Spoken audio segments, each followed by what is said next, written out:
Good morning, it's KX 93.5. I'm Jason Feddy, and continuing our community interviews with people doing good stuff around and about Laguna Beach. Heather is here from LovebugsRescue. Hello, Heather. Hi, Jason. Thank you for having us. Oh, no, it's absolutely a pleasure. You know, I'm a dog lover. Yes. And you guys, your thing is all about dogs, so... You know, Mrs. Pickles is not here today, but she's here in spirit. Yeah, I think Sir Biscuit would have liked to meet Miss Pickles. I think Mrs. Pickles would have eaten Sir Biscuit in one gulp. Yes. Sir Biscuit's a little chihuahua, isn't he? Yes. He's so little. He is. He's just over 2 pounds, and he was rescued from the Baldwin Park shelter. So it's hard for me to even imagine somebody carrying this little thing into the shelter. Well, Mrs. Pickles was a rescue, you know. Mm-hmm. We got her from the pound in Santa Ana there. Oh, yeah. Yeah, I mean, and that is, again, that's another, I hate to say it, but it's a kill pound, you know. Yes. The dogs don't last very long there. Yeah, we get a lot of our dogs from Orange County Shelter, Riverside County, Coachella, LA County, all over. Dogs that are as pretty as Sir Biscuit here and as Mrs. Pickles probably get swept up by people, but there are dogs left, and as we know, you know, they meet a nasty end, so...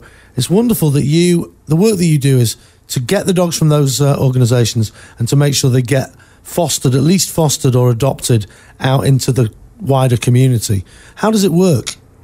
Yeah, so we get dogs from the high kill shelters before they're scheduled for euthanasia, some within hours before they're scheduled for euthanasia.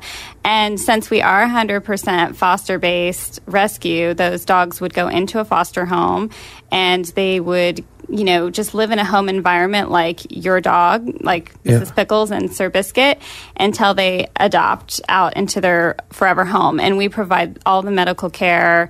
We take care of everything, spay and neutering them, making sure they're up to date with, you know, their vaccines, microchipping, all of that stuff before they go. Goodness me, you're literally saving lives and holding on to them until somebody will take them away. It's an incredible thing that you're doing. I mean, the idea that these dogs would be put to death is just beyond... Yeah, I mean, there's perfectly healthy dogs. I mean, the dogs that are being euthanized, it's not behavioral or medical always. Sometimes it's just euthanasia for space. So that's why, you know, if anybody had ever wanted to become a foster home, it's really, really crucial part of rescue because you're literally saving a life. And so we are always looking for foster homes, and the commitment is usually anywhere from 2 weeks to a couple months. So really doesn't take a lot of time out to save a life. So there's a couple of things here. First of all, you know, taking a dog out of the pound, often they've got emotional problems. They can be... Mrs. Pickles was crazy for 2 years. I mean, I must tell you, you know, she's really settled down now. Yeah. But for a couple of years there, she was scared, you know. Yeah. So do you support the foster parents, shall we say, in all of that kind of stuff?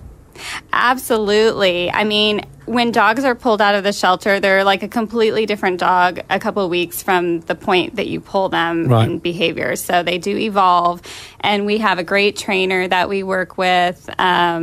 She's actually going to be at our event, which we'll talk about, doing some training sessions there. But yeah, we believe in educating, training. We're a complete supportive foster-based rescue. So this is great, not just for the dogs, but for the people too. They learn about training, about being compassionate for an animal that's not going to be part of their family because it's going to move on, you know. Yeah, I think the hardest part is not getting attached and wanting to keep the dog. Some people do. They foster fail. But yeah, if you can let the dog go into the home, I mean, a lot of our fosters keep in touch with the families and, you know, they send them pictures and, you know, we have a lot of great happy tale stories. So I'm not surprised it's a community that, I mean, before we had a dog, we had no idea. Mm-hmm. There is a community of dog owners and we have a pack now.